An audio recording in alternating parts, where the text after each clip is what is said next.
This is USVI News, your Virgin Islands connection.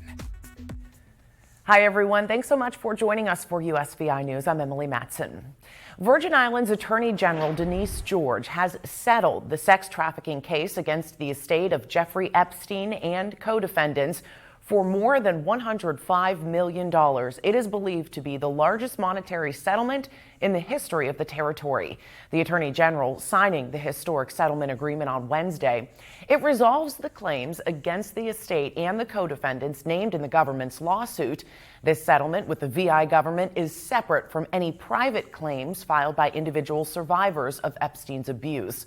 Under the terms of the settlement, the defendants will pay the government of the Virgin Islands $105 million in cash, plus one-half of the proceeds from the sale of Little St. James, the island on which Epstein resided and on which many of his alleged crimes occurred. The total cash value of the settlement will increase once the island is sold. The estate also agreed to pay $450,000 to remediate environmental damage around Great St. James, another Epstein-owned island where the government found that Epstein raised the remains of centuries-old historical structures of enslaved workers in order to make room for his development. Total cash payments will be made within a year. AG George says this settlement assures accountability and avoids the time, expense, and uncertainties of a trial. This settlement resolves a civil law enforcement action my office filed in 2020 pursuant to my authority under the Virgin Islands Anti-Criminal Enterprise, Anti-Sex Trafficking, and Anti-Fraud laws of the Virgin Islands. The action was based on findings of our investigation that revealed that Jeffrey Epstein and his co-defendants carried out an expansive criminal enterprise through which dozens of young women and children were trafficked to the Virgin Islands, raped, sexually exploited, and held captive on Epstein's secluded private island, Little St. James, over a period of 15 years. Also, that Epstein fraudulently received millions in tax benefits from the Virgin Islands for his company Southern Trust, which proceeds were used to fund this criminal human trafficking enterprise. Little St. James and Great St. James will be sold to independent third parties who are not associated with Epstein or the co-defendants. This settlement will mark the end of all physical property in the Virgin Islands once occupied and owned by Jeffrey Epstein or by anyone associated with him. As with all settlements in favor of the government, the proceeds are for the public benefit. As such, the settlement commits the government to dedicate its proceeds from the sale of Little St. James exclusively to a legislatively established government trust fund that will fund and support local projects, services, counseling programs, and organizations that help victims of sexual assault crimes, sex trafficking, and child sexual abuse and exploitation. It is so important that the settlement can derive from such atrocities something meaningful and beneficial to help victims. Epstein and others took advantage of the isolation and privacy of two beautiful islands to engage in a criminal trafficking enterprise for over more than a decade, knowing that the women and girls he brought there from all over the world could not escape nor seek help. This alone is proof that human trafficking is a local, transnational, and transcontinental crime spanning nations, countries, and local communities, households, and business establishments within the borders of our territory. I want to send this unequivocal message. The Virgin Islands will not serve as a haven for human trafficking. The laws of the Virgin Islands will be enforced without fear or favor against those who break them. Additionally, the U.S. Virgin Islands government will get back more than $80 million in tax benefits, as AG George says this settlement will return more than $80 million in economic development tax benefits that Epstein and his associates fraudulently obtained to fuel his criminal enterprise. In Puerto Rico, a massive drug bust to report. U.S. Customs and Border Protection, Air and Marine Operation Division agents seized nearly 2,000 pounds of cocaine. They recovered 1,987 pounds, or just more than 900 kilos of cocaine, from a vessel which was trying to reach the coast of Guyana. The drugs had an estimated street value of $20.7 million. This major bust comes as the agents mourn their fallen colleague who died recently in a shootout with alleged drug traffickers. The bust happened on Monday when an aircraft crew detected a go-fast vessel with 2 outboard engines and 3 people on board moving north towards the island's southern coast. They followed the boat and intercepted about 20 miles south of Guyana. The marine agents found 31 bales of contraband and 4 men who claimed to be from Venezuela and the Dominican Republic. The FBI took custody of the contraband as well as the individuals for investigation and prosecution.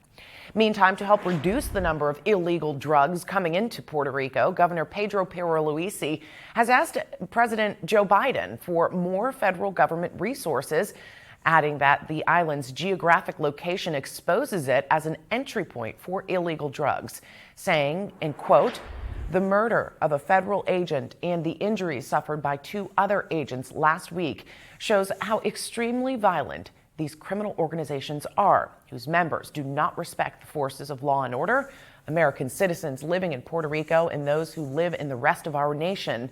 For this reason, I request greater direct assistance from the federal government, including more resources, so that our federal agents who dedicate their lives to the safety of our people can more effectively combat everything related to drug trafficking and the violence it causes." End quote. Back in the VI, a 45-year-old man is arrested on alleged sexual assault charges. 45-year-old Bernardo O. James Jr. is facing charges including rape and unlawful sexual contact. Virgin Islands police say back on August 30th of this year, he assaulted a woman in the area of Oswald Harris Court. Their investigation revealed that a sexual assault had been committed against a female, and on Monday, they issued an arrest warrant for James Jr. He turned himself in on Tuesday, and he's now in jail under a $150,000 bond. Could a Monday through Thursday work schedule become a thing? A new 6-month study says a 4-day weekly job schedule provides a win-win situation for workers and employers. Researchers with the nonprofit called 4-Day Week Global say average revenue rose nearly 40% compared to the same period the year before with a 5-day schedule in place. Workers themselves also like the schedule change, saying they felt less stressed and burnt out. The study included 903 employees with 33 companies. The U.S. might be seeing a break in inflation. According to the Commerce Department, the Personal Consumption Expenditures Price Index increased 6% in October compared to that month last year. The PCE is the preferred gauge the Federal Reserve uses to measure inflation, which has been a major concern for the Fed this year as they've been trying to bring it down by raising interest rates over the past few months. The Fed chairman says these higher interest rates could possibly start to ease by December, end of this month. The holiday shopping season is seeing a solid start despite inflation and other economic concerns. New data out this week shows while Americans are spending more, they're not confident about the economy at the same time. So here are 3 tips to help you avoid holiday debt while still getting into the holiday spirit. The holiday shopping season is in full swing, and while Americans are spending in record numbers, they're also not feeling great about the economy. Many consumers are telling us that this is a really important time of year for them. A new report from Adobe Analytics found online Black Friday sales in the U.S. set a new record, with sales reaching $9.12 billion. That's despite inflation, higher interest rates, and recession fears. The National Retail Federation says despite all that, Americans are still eager to shop. 62% said that spending around the holidays is critical for them. It is a priority so that they can make these celebrations meaningful for themselves or their families. Meanwhile, new data released Tuesday shows U.S. consumer confidence fell in November to a 4-month low, indicating Americans are feeling gloomy about the economy. And financial experts warn if you don't rein in your finances, you'll end up with too much holiday debt. It's so easy to go overboard at the end of the year. Latina money expert Janice Torres has these 3 tips. 1, if you haven't already, create a sinking fund and stick to the amount earmarked for holiday spending. 2, make a shopping list, trim it down, and decide who will get gifts from you this year. So you're not just kind of shopping ad hoc and then realizing maybe I overspent, maybe I didn't need to buy all these gifts. And 3, use cash savings apps, which will allow you to make money while you're spending money. These are apps that you can download that basically will give you points or cash back whenever you make a purchase online. And here's another bonus cost-saving tip. Make holiday parties collaborative. Ask your guests to bring a dish or offer to co-host with other people to split the cost of hosting an event. As AJ told us Wednesday, the 2022 hurricane season came to an end on Wednesday, and it was a semi-eventful one. There were 14 named storms during this season, which experts say is an average amount.